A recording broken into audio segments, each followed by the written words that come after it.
les joueurs étaient super, c'était un match magnifique. J'espère qu'on va gagner la Coupe du Monde, Inch'Allah, et qu'on va tout gagner. Et vive le Maroc, du Maghreb, Allah al-Watan al-Malik. Le match aujourd'hui, c'était très bien, incroyable. Au début, la première mi-temps, on savait pas si on allait gagner, mais la deuxième mi-temps, c'était trop bien. c'est واعرة وناحي واعر ورحيمين بجوج بيهم واعرين وديما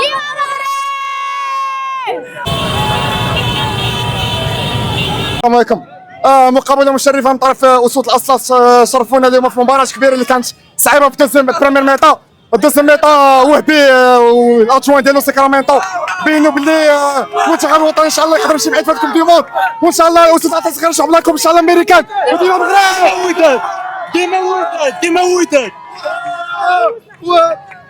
الحمد لله بعد على التاهل والمقابله كما كانت كل مرميطه شويه، ولكن الحمد لله دزنا وجيبوا فرنسا. الماتش ان شاء الله غادي يكون بواحد التاهل ان شاء الله، فهمتي غنزيدو قدام ماشي بحال الماتش اللي قبل، زيد على ان لي كنديا فهمتي نلقاو فهمتي تهلاو في ريوسهم مسيو ترومبلي مسيو كانيون تهلاو في ريوسهم. كيفاش عشناها والدوزيام ميطا كيفاش عشناها؟ تبارك الله حنا اصلا كنا باغيين نربحوا بواحد الاراده، كنا باغيين نربحوا فهمتي، كانت عندنا واحد العزيمه واحد الاصرار اننا غادي نربحوا وربحنا.